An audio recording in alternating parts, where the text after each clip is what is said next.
Quand tout est noir autour de moi, quand vivre me paraît trop difficile, ce qu'il me reste, c'est les autres. De manière contemplative, je les regarde être. Je les entends rire, je les sens grandir, je les vois vivre. C'est à ce moment-là la seule chose que je sais être vraie.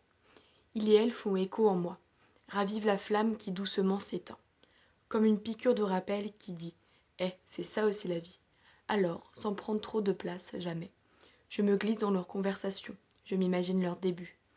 Je lis leur corps comme un livre écrit dans une autre langue. J'écoute, avec attention, leur dire, leur vécu, leur savoir, leur vérité.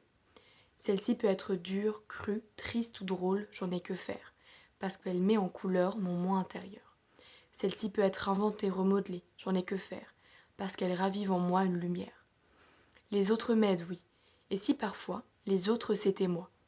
Quand ma lumière brille et qu'il fait beau au-dessus de mon cœur, et si à ce moment-là, les autres c'était moi. Cela voudrait dire que j'ai ma part de responsabilité, que je peux moi aussi avoir un impact sur les autres, comme ils et elles ont sur moi.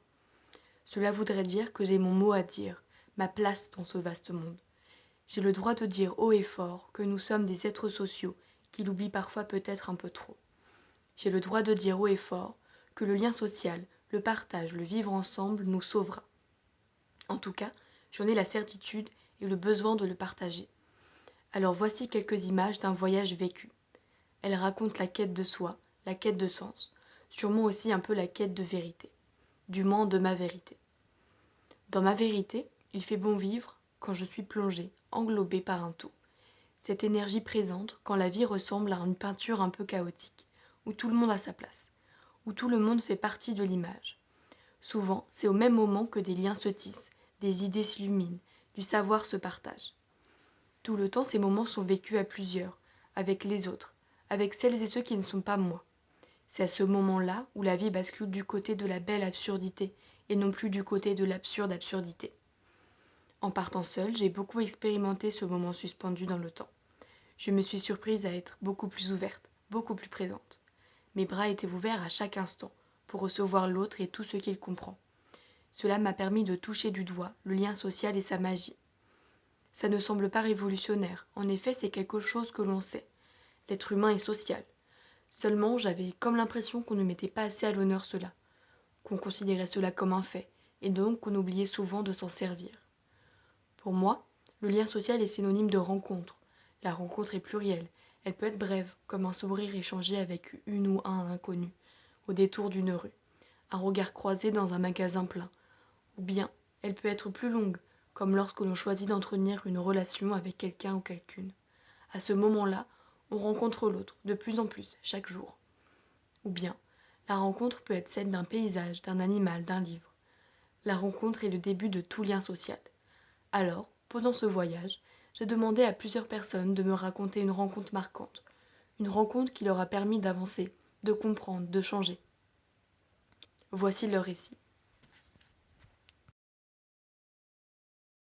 À rencontrer la rencontre. Ok. Alors du coup, moi c'est Solène. Je suis partie il y a quelques années de la ville avec mon petit camion avec l'idée d'aller explorer des woofings, des écolieux. Et je suis arrivée du coup dans ce lieu qui s'appelle Jabrezade.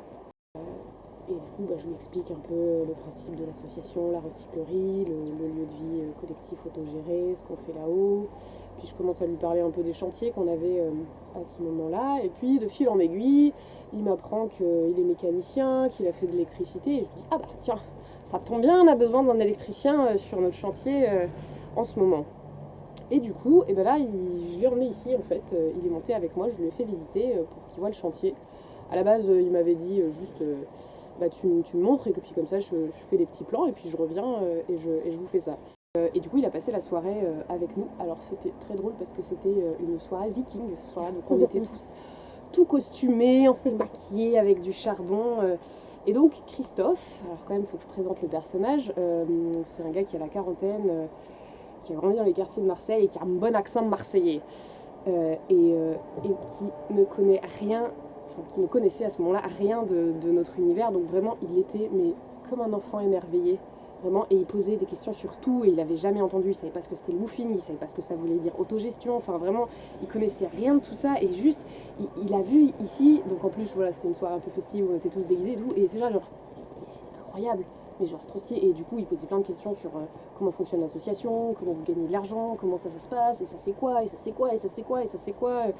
Et donc, il a passé la soirée avec nous, il est reparti chez lui le soir. Et en fait, le lendemain matin, donc je devais rentrer chez moi, dans le Jura, et je vais rejoindre mon petit camion, et mon petit camion ne démarre pas, j'avais un problème d'embrayage. Et du coup, qu'est-ce que j'ai fait? J'ai fait allô Christophe, voilà le gars que j'avais rencontré vraiment la veille, dont je ne savais rien, et je lui dis j'ai un petit pépin avec mon véhicule, est-ce que tu as moyen de m'aider? Donc je lui explique, il essaie de me diagnostiquer un peu le problème à distance, et il me dit, tout content avec les mots qu'il avait appris la veille, il m'envoie un long message, il me dit je te propose un chantier participatif.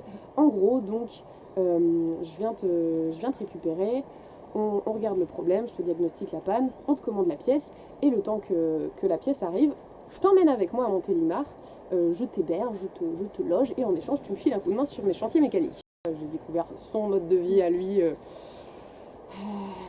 C'était fatigant, il passe sa journée à faire des allers-retours dans tous les sens, en plus il est ultra dispersé, donc on arrive quelque part, j'ai oublié la clé de mon garage, j'ai oublié mon téléphone, j'ai oublié ci, et puis il faut qu'on aille chercher ça chez machin, et machin, et voilà, donc lui il a découvert ici, qui est totalement très loin de tout ce qu'il a connu dans sa vie, et moi j'ai découvert un peu son mode de vie qui est vraiment pareil, à l'opposé, et du coup cette rencontre elle est ouf, parce que il y avait très peu de chances pour qu'on se rencontre parce qu'on est ultra différents.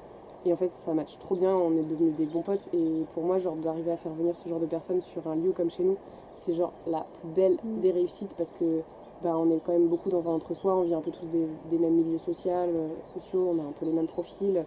Et du coup, c'est chouette quand on arrive à intéresser d'autres types de personnes à ça.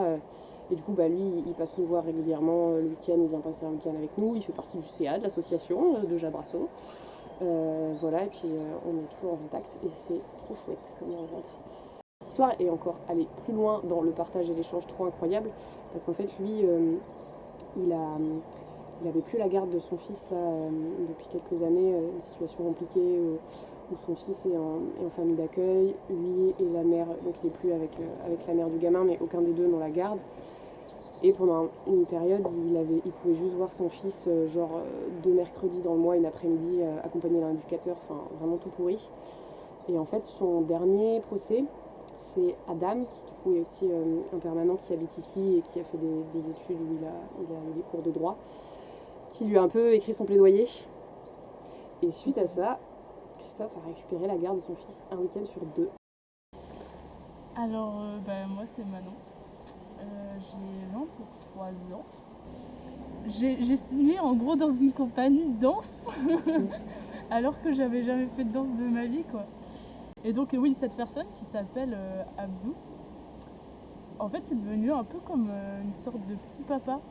On était comme une grosse famille où vraiment on était toutes à avoir soit fait un peu de danse, soit pas du tout.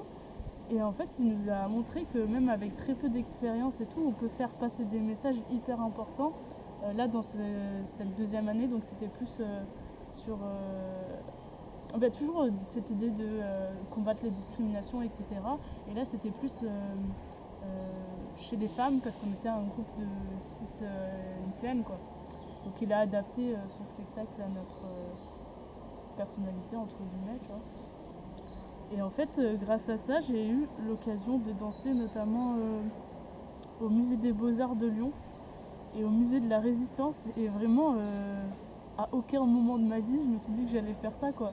Et vraiment, il était là pour nous dire, ok, vous avez jamais dansé, ok, vous n'avez pas la technique, entre guillemets, mais juste avec des mouvements simples, quand on y croit et quand on s'implique vraiment dans quelque chose, tu vois, on arrive à produire des choses, enfin, des belles choses, quoi. Et ça a été que des moments hyper forts en émotion. Vraiment, c'était trop trop chouette.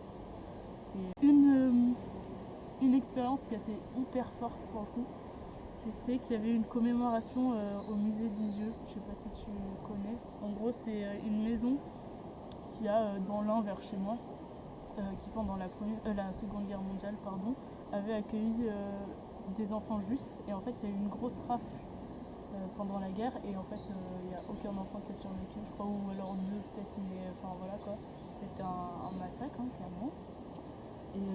Et en fait, pour la commémoration de la date de cette rafle, on a eu l'occasion de danser. Et en fait, t'es dans un état où enfin, tout est ressenti fois 1000 et vraiment c'était fou. Enfin, t'avais justement pareil, peut-être les descendants de ces. Enfin, la famille des. Les descendants de la famille de ces enfants. Qui étaient là et vraiment ils nous ont dit ouais, c'est beau. Et c'est beau que ce soit des jeunes qui le fassent aussi et qui s'impliquent là-dedans. Et voilà, enfin, ouais. En fait, c'était une rencontre avec ce chorégraphe qui nous a montré que même si on n'avait pas forcément beaucoup de compétences, on pouvait faire de belles choses. Et cette rencontre après avec le public, avec les lieux où je suis allée et tout, et avec ce groupe aussi de 6 lycéennes qui se connaissaient pas forcément beaucoup et avec qui on a fait un gros bout de chemin et qui était toujours dans la bienveillance et tout, c'était vraiment fort. Trop bien. Et tu penses du coup, ouais, ce que t'en as retiré de toi, ce qui est ressorti de tout ça, c'est une certaine confiance en toi. Et ouais. Bah, il y a déjà beaucoup de ça, sur le fait que vraiment on est parti de aucune compétence. À produire un spectacle, c'est quand même pas rien, quoi. Et puis la confiance aux autres, en fait. De se dire, ok, t'as des piliers, t'as des gens qui sont là pour te soutenir, qui disent, ok, t'arrives pas à faire ça, bah, on va le réadapter, on va faire en sorte que ça se passe bien. Et... Enfin, c'est toute une sorte de cohésion de groupe pour pouvoir former quelque chose. Bah, au final, c'était peut-être des premiers projets vraiment que j'avais eu dans ma vie aussi, tu vois. Parce que quand t'es au lycée, au collège, tu fais 2-3 trucs, mais là, c'était vraiment un projet qui était porté sur nous et par nous. Moi, je m'appelle Vi et ma petite histoire des rencontres, c'est sur un très très très cher pote à moi qui s'appelle Bébert, qui j'ai rencontré à Lille, parce que moi j'ai vécu 2 ans là-bas pour travailler, c'est comme ça que je suis arrivée en France.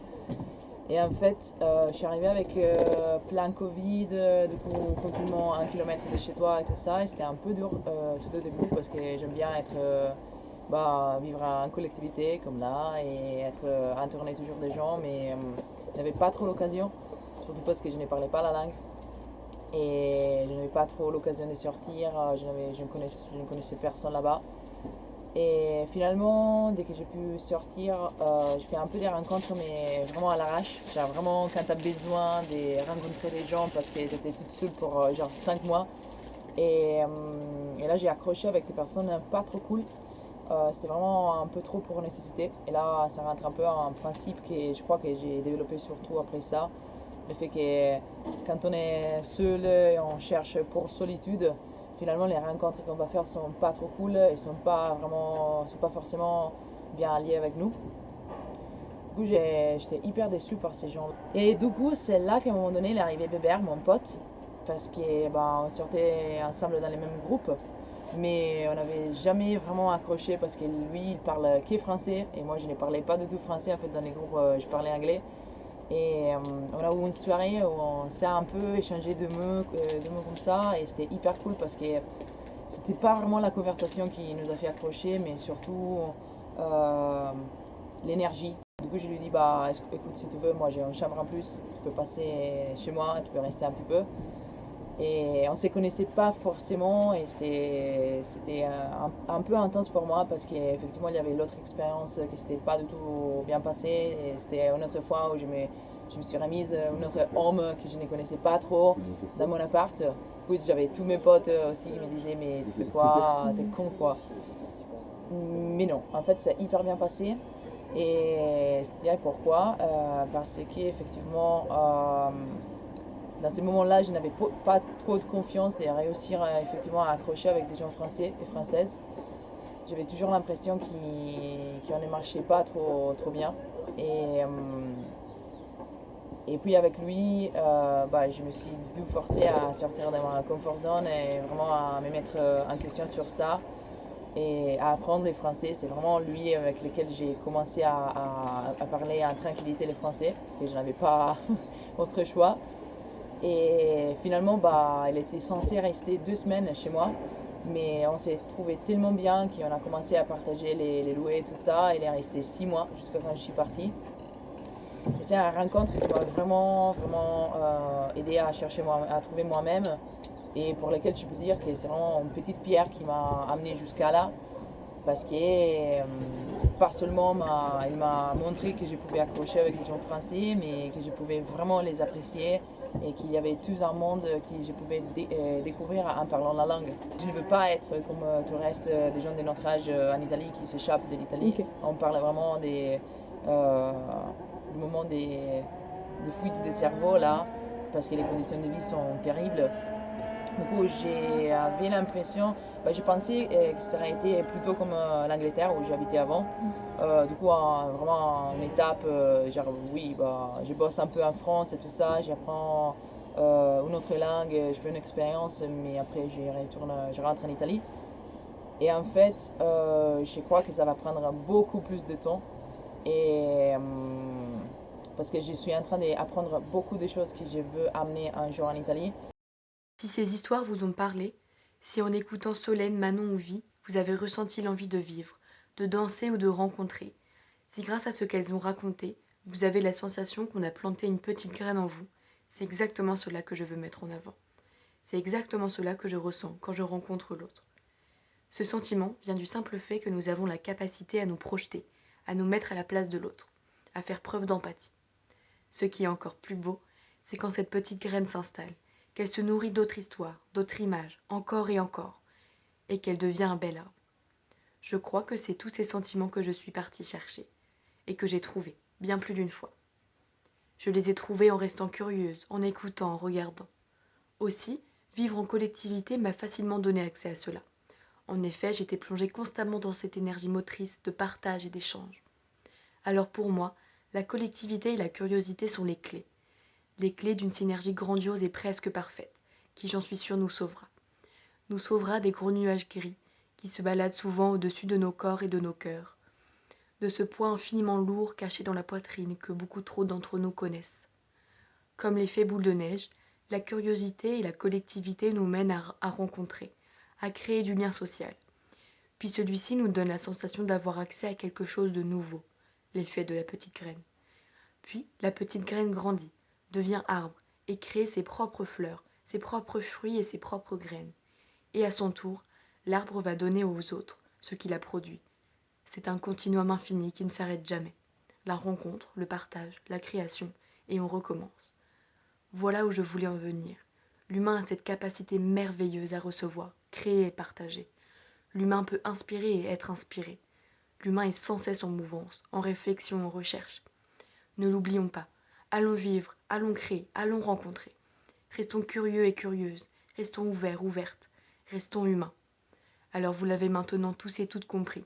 Cette ode aux autres est une ode à moi. Et si vous avez vraiment bien suivi, cette ode à moi est une ode à toi, et aux autres aussi.